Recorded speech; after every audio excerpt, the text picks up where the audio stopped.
Terpantas, terkini dan sahih. Bila-bila masa, di mana jua. Berita di jari. Subscribe YouTube Buletin TV3. Buletin pagi 22 Februari, anda bersama saya Fatin Habibah Yusof. Tajuk utama pagi ini. Majlis Presiden Pakatan Harapan putuskan Tun Mahathir tentukan sendiri masa peralihan kuasa PM. Juga 120 pengganas maut dalam operasi ketenteraan di Niger.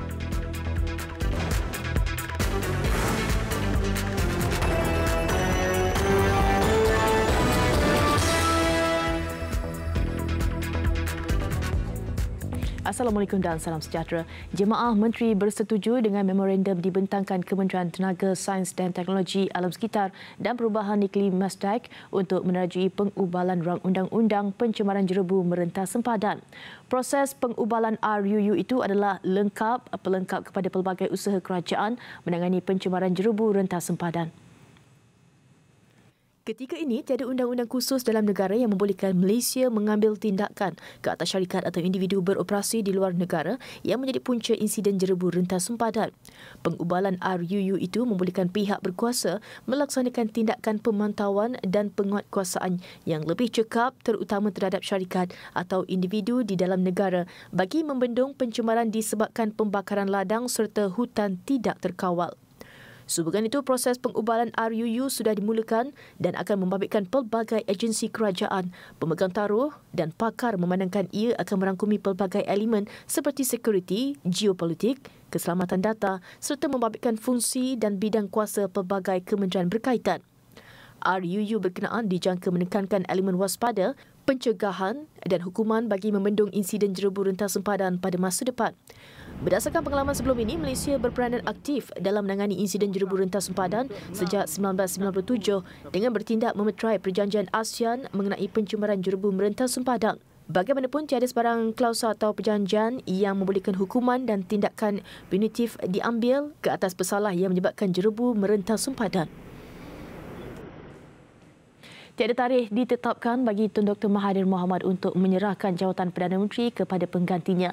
Dalam Majlis Presiden Pakatan Harapan malam tadi, kepimpinan tertinggi parti memutuskan bahawa beliau akan menentukan bila masanya untuk beliau mengundur diri. Peralihan akan berlaku lepas APEC. No time, no date, no nothing. Only lepas APEC. Itu pulang kepada saya. Sama ada saya nak lepas ataupun tak lepas. Itulah kepercayaan yang ditunjuk oleh parti kepada saya.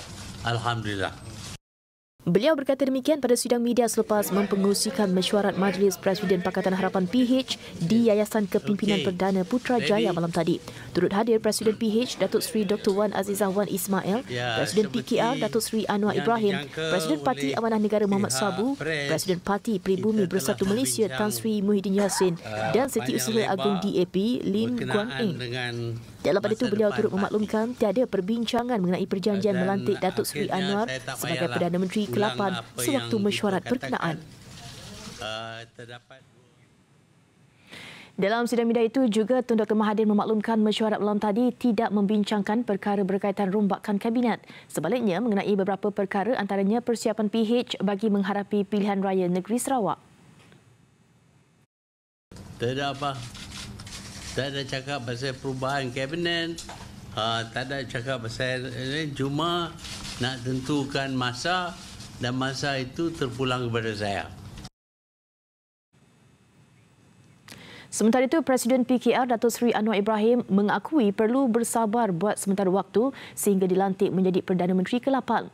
Ia susulan keputusan Majlis Presiden Pakatan Harapan yang menyerahkan sepenuhnya kepada Tun Dr. Mahathir untuk memutuskan tarikh peralihan kuasa. Pendirian kita jelas, tidak ada keraguan komitmen kita untuk memastikan Tun Mahathir selaku Perdana Menteri dapat menjalankan tugas dengan dukungan yang penuh. Ini tidak ada soal. Kemudian dalam perbincangan tentang yang berikutnya kita serah, saya sendiri cadang supaya Tun Mahathir diberikan ruang mentadbir. Kemudian bila dia tetapkan masa yang sesuai, itu barulah Jadi sementara itu saya kena sabar. Kerajaan Negeri Melaka bercadang meningkatkan kapasiti pembelian air mentah dari Sungai Muar Johor melalui Rumah Pam Gresik 2 kali ganda bagi memastikan sumber air bersih mencukupi untuk rakyat negeri itu. Ketua Menteri Adli Zahari berkata cadangan penambahan 220 juta liter sehari sebagai usaha menampung kegunaan penduduk sekaligus menjadikan jumlah keseluruhan 440 juta liter sehari. Tambah Adli, setakat ini kerajaan negeri menghantar permohonan kepada Kementerian Keuangan untuk memperuntukkan sebanyak 250 juta ringgit bagi membantu pembinaan paip dari Melaka ke Rumah Pam Gresik. Catuan air berjadual di Melaka akan dilanjutkan pada fasa ketiga mulai Isnin depan. Ekoran paras air di 3 empangan utama iaitu empangan durian tunggal dan empangan jus serta empangan asahan di Jasin masih belum mencatatkan peningkatan paras air. Fasa ketiga adalah prosesnya sama dengan fasa-fasa sebelum. Kita ada fasa 1, fasa 2 dan fasa 3. Tapi fasa 3 ini adalah dia gabungan fasa 1 dan fasa 2. Jadi fasa 3 ini dia lebih besar dan dia menggabungkan fasa 1 dan fasa 2. Jadi dijadikan fasa 3. Jadi fasa 3 ini dia akan kalau ikut calculation kita sudah buat permohonan kepada MOF. Di mana melalui fasa 3 ini kita boleh mengepam air sebanyak 220 juta liter lagi.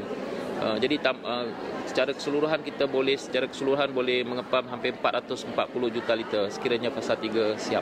Untuk rekod sehingga semalam, empangan durian tunggal hanya mencatatkan 22.3% kadar air dengan kapasiti 6,870 juta liter, diikuti empangan jus 29.4% berkapasiti 12,725 juta liter, manakala empangan asahan 64.9% dengan kapasiti 452 juta liter. Kerajaan negeri melaksanakan catuan bekalan air secara harian bermula 29 Januari lalu dengan menutup 87 injap air bermula jam 10 pagi membabitkan 62.8% pengguna di ketiga-tiga daerah di negeri itu. Langkah itu bagi memastikan bekalan air mencukupi untuk menghadapi cuaca panas dan kering dalam fasa kedua monsun Timur Laut yang jangka berakhir Mac ini. Dalam pada itu, Syarikat Air Melaka Berhad SAMB memaklumkan bahawa pembelian air mentah dari Sungai Muar Johor melalui Rumah Pam Gresik termaktub dalam Perjanjian Air Sungai Muar yang ditandatangani pada 10 Ogos 1991. Menurut kenyataan dikeluarkan syarikat itu, melalui perjanjian terbabit, Melaka boleh membeli air dari Johor dengan kapasiti 160 juta liter sehari dan sehingga 1 Februari lalu, kerajaan negeri tidak pernah menghentikan pembelian. Malah permohonan pembelian tambahan sudah dilakukan untuk memastikan jumlah kapasiti air yang dibeli setiap hari sebanyak 60 juta liter menjadikan jumlah keseluruhan 220 juta liter sehari. Untuk rekod jumlah pembayaran bil air mentah kepada Johor bagi 2019 adalah 6.35 juta ringgit berbanding 5.3 juta ringgit pada 2018 dan 3.61 juta ringgit pada 2017. Kenyataan SAMB itu bagi menjelaskan kepada orang ramai berkaitan antara langkah dan usaha menangani masalah air yang kini berlaku di negeri terbabit. Lebih banyak syarikat pengeluar makanan diyakini akan menyumbang untuk program Food Bank Siswa susulan maklum balas positif yang diterima selepas rang Undang-Undang Perlindungan Penderma Makanan 2019 diluluskan Dewan Rakyat Oktober tahun lalu. Menteri Perdagangan Dalam Negeri dan Hal Ehwal Pengguna Datuk Seri Saifuddin Nasution Ismail berkata, bulan lalu sahaja pihaknya menerima tawaran daripada 2 syarikat pengeluar makanan antarabangsa untuk menjayakan program itu.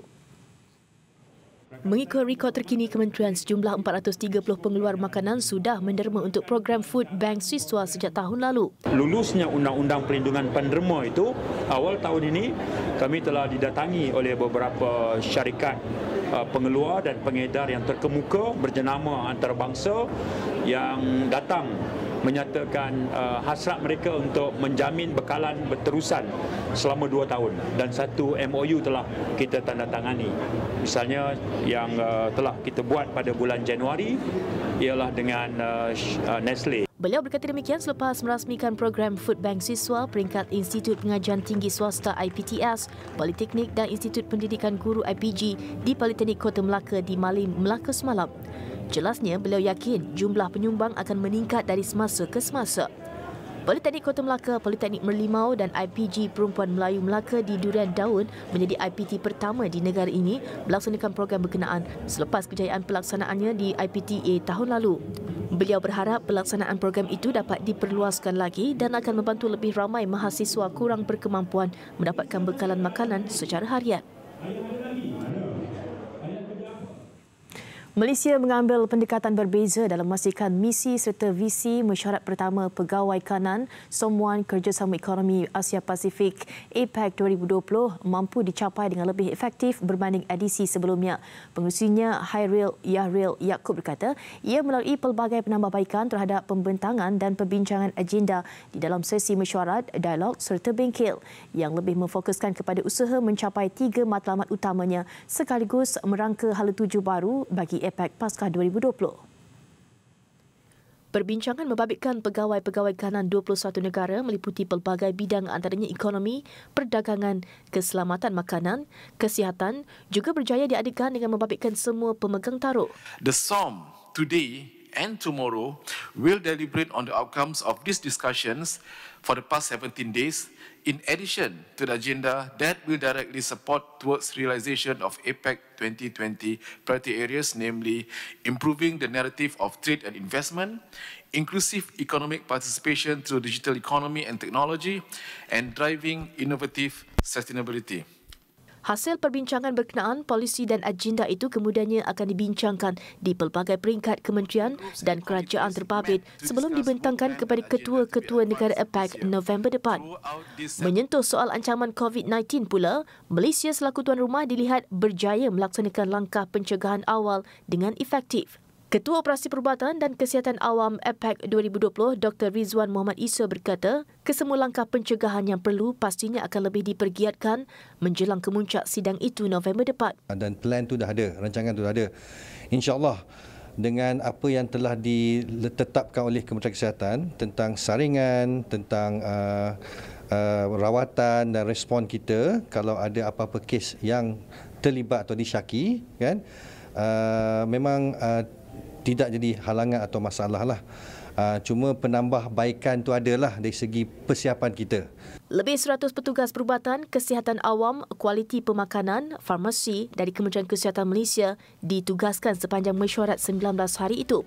Pelbagai langkah sewajarnya diambil termasuk menyediakan topeng muka, cecair sanitasi tangan dan alat penyukat suhu kepada para delegasi. Besar impaknya. Selepas hasilnya, Pantas menampilkan prosiding ini secara dalam keuangan maya. Berita di jari. Subscribe YouTube Bulletin TV3. Laporan antarabangsa, sekurang-kurangnya 120 pengganas terbunuh dalam operasi bersama yang dilancarkan tentera Niger dan Perancis. Menurut kenyataan dikeluarkan Kementerian Pertahanan Niger, operasi bersama itu dilancarkan di barat daya Niger.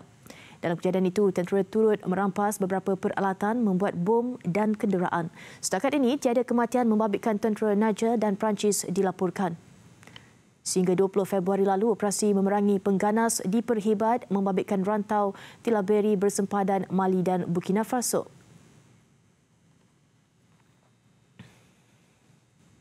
Dan kita ke perkembangan kes virus COVID-19. Seorang lelaki warga tua berusia 78 tahun yang disahkan positif COVID-19 meninggal dunia. Menurut Kementerian Kesihatan Itali, Roberto Sprenza berkata mangsa dimasukkan ke hospital di utara wilayah Veneto sejak 10 hari lalu bagi mendapatkan rawatan. Berita kematian mangsa dilaporkan selepas tempat awam di 10 bandar di utara wilayah Lombardi ditutup, manakala acara sukan dan keagamaan dibatalkan susulan wabak terbabit.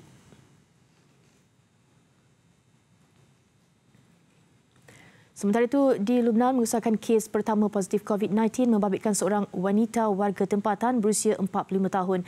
Menteri Kesihatan Lubnan, Hassan Hamad, dalam satu sidang media semalam berkata, wanita berkenaan baru pulang dari KOM Iran, lokasi di mana 11 kes disahkan termasuk 4 kematian setakat ini. Sementara itu, 2 lagi individu yang disyaki mungkin dijangkiti sedang dipantau.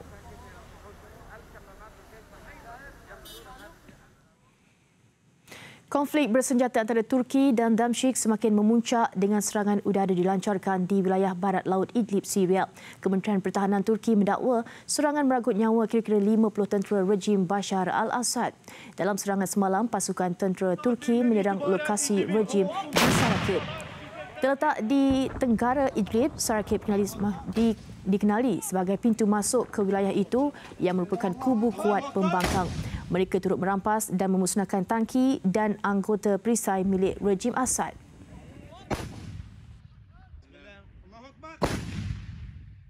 Besar impaknya. Tular selepas hasilnya. Pantas menampilkan prosiding ini secara keuangan maya. Berita di jari. Subscribe YouTube Bulletin TV3. Sukan, dua wakil negara Liu Darren dan gadingan Arancha Sowuyi berjaya melangkah ke peringkat separuh akhir badminton Spanyol Masters. Darren nyata berada dalam prestasi baik selepas dia menyingkirkan pilihan kelima kejohanan Rasmus Gemke dari Denmark.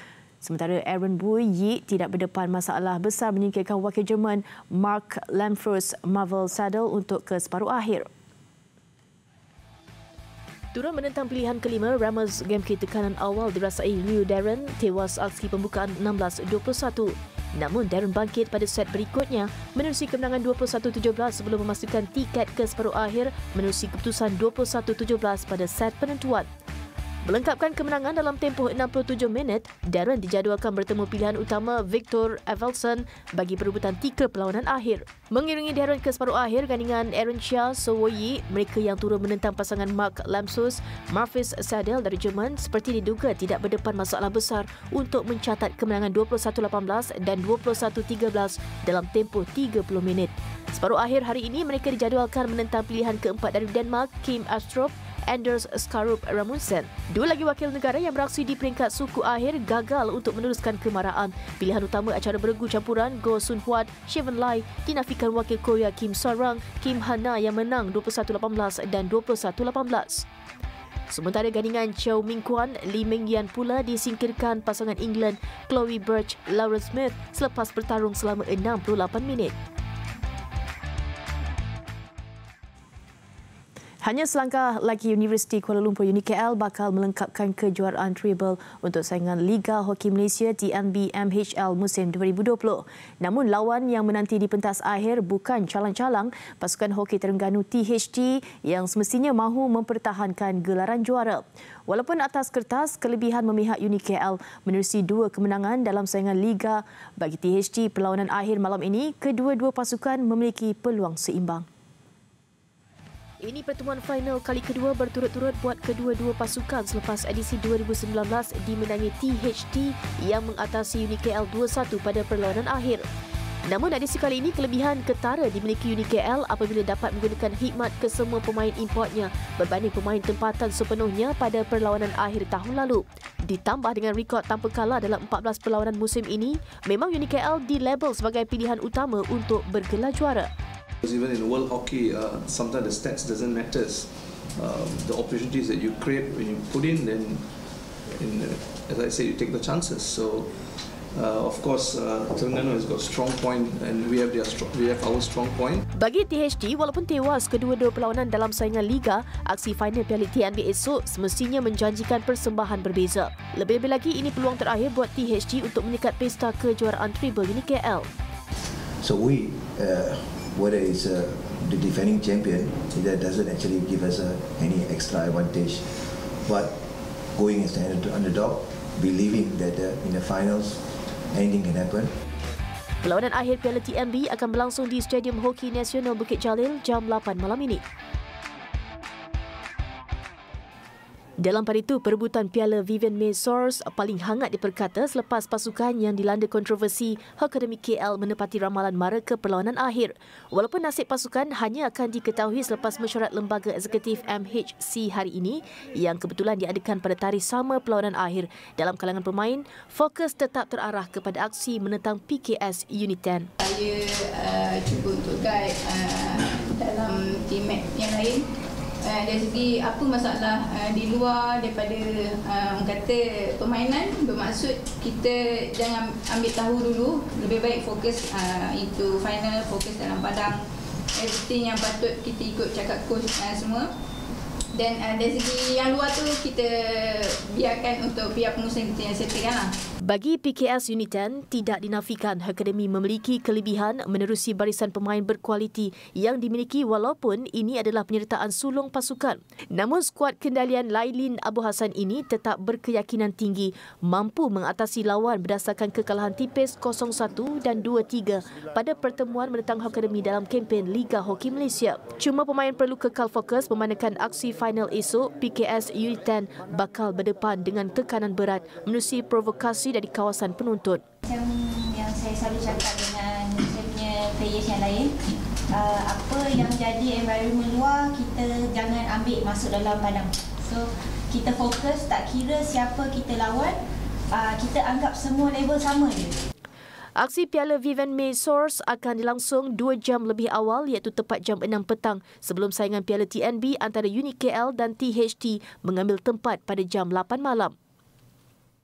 Sekian dulu paparan Buletin Pagi. Terus ikuti platform digital dan media sosial Buletin TV3 untuk pelbagai perkembangan berita terkini. Saya Fatin Hamimah Yusof. Salam hormat dan selamat berhujung minggu.